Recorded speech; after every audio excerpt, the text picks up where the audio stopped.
And I've told you before, and I don't ever want to have on my tombstone, he almost lived. Really, I want to know I did live. I want to use this body up, not entirely right now, but as time goes on. I want it to be, I want the person to say when they look at me and it's all over, boy, he must have had a really, really an amazing life because there's nothing left. Ask yourself, what are you saving it for? How many of you still have plastic on your furniture? I think we got past that. Why? We noticed that the plastic wasn't comfortable and that we bought something that actually we could sink down into and feel really good about. And then we covered it with plastic and then we wouldn't let anybody sit on it. We had a living room when I was growing up that wasn't for human beings. If we were ever visited by a government official, a priest, a rabbi, or an alien, we had a living room. The rest of us sat on the floor waiting for someone important to come to our living room to sit on the furniture. Some of us aren't sitting in our lives. We're sitting near them. I'm just waiting for something good. Old endings are the things that you can change by seeing how close you're getting to having the same old happen again. So you start off with a new beginning. Start off as the adventurer in your life. And when people say, well, come 10 o'clock, I bet you're going to go to bed like you do every other night. Maybe not. Maybe at 10 o'clock, we'll get in the car and we'll go to a restaurant that serves outrageous desserts. And we'll have one because we haven't in a long time. And we'll come home and we'll look at each other with ice cream on our faces and smile. And then maybe we'll watch a little bit of television, or maybe we'll read a poem, and maybe then we'll go to bed and it'll be different. I'm going to sleep on your side tonight. I don't think so. Oh, no. You can change the world. You can even end it, but I'm sleeping on my side of the bed. Isn't it interesting just how addicted we get to things being the same old? I went to a high school recently. I was walking through the high school, and I thought, oh, my God, I can't believe this. Everybody there is dressed differently the same. Yeah, they were very careful. They looked so much the same in a different kind of way. And the thing that was different between the 60s when I grew up is that we had belts and horrible clothes, and these kids didn't have belts, so they're walking around like this, holding their pants up, which I thought that was interesting. We had belts when we were kids. I guess that's gone out of season now, and you have to hold your pants up with both hands and try walking. Wow. But there were only a few people not doing it, and they were odd. They were wearing a belt, regular shoes. I couldn't believe it. I said, what's wrong with you kids? They said, we haven't been here long. They were practicing holding their pants up just so they'd be ready. We are such creatures of habit and so unwilling to initiate living our own lives that we don't really realize it most of the time.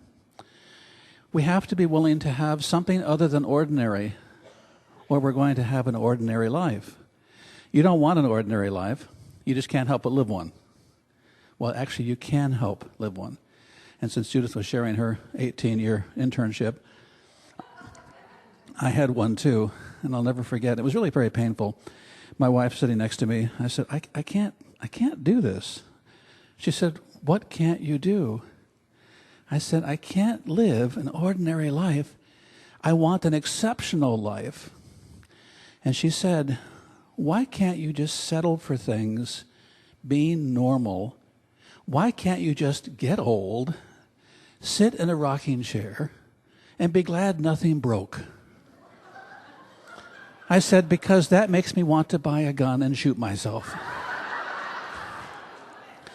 She lovingly said, I'll buy the bullets. Things were not good. But they weren't good, you see, because we had this very different paradigm of life. I said, I ought to be able to get up in the morning and create something that's never been created before. And she would say, why? Because I think that my nature is to create, not just to buy everybody else's creations and keep them for a while and then bring them here so we can have a garage sale. Life is not about the things you get rid of, not about the things you get. It's about what you create inside of you that changes who you are so significantly that you're alive. You are something. You are somebody. Walk on a different side of the street. Do something you haven't done before. Buy a different peanut butter, the crunchy kind, if you haven't done it. Notice the differences. It's amazing. Little things can make a huge difference. And what I'm talking about really is doing what we're doing spiritually, and it's taking yourself off of automatic pilot and putting yourself on real life time. where you get who you are because you're being you in a way you've never been you before. Buy something that you don't plan to get rid of in 6 months and try it on that you wouldn't normally buy and say, this is the new me. Wow, why?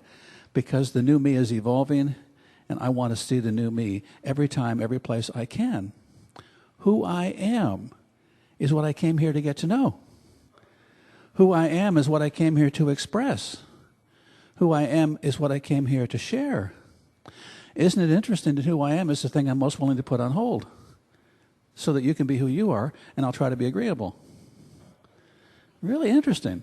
A lot of us have been trying to be more agreeable than that we have been trying to be alive. I can see it. The really agreeable people here, you're going to die, you're going to get to the gate, and God's going to say, we don't have much room for people. Oh, that's okay. I'm agreeable. Yeah, not a problem. I'll wait. Where do I have to go? Purgatory. I thought that was a Catholic place. It is, but they have a lot of people who are willing to wait. The sufferers, yeah. This week, just put yourself into having your life be brand new to you. Pretend you have amnesia, and there is no ending because you know that life is eternal. And as you think about life being eternal, go in with me to that quiet place and know I am eternal. All that I am is expressing divinely and perfectly throughout all of time. Every thought I have continues to have its life and its divine expression. Every bit of love touches every star and every planet. Who I am is enormously wonderful, bright, brilliant, creative, intelligent. Who I am is bigger than anyone else's idea of me. Who I am is so enormous. There is not room enough for me on this planet, so I agree to fill the universe and to blend with every other soul in this universe that, like me, has more space, more time, and more possibility than I've ever imagined. I give permission for this to happen. I give permission for my greatness to be truly seen and known. And having done so, I know it's so. And because I know it's so, I can say with great conviction, and so it is. And thank you.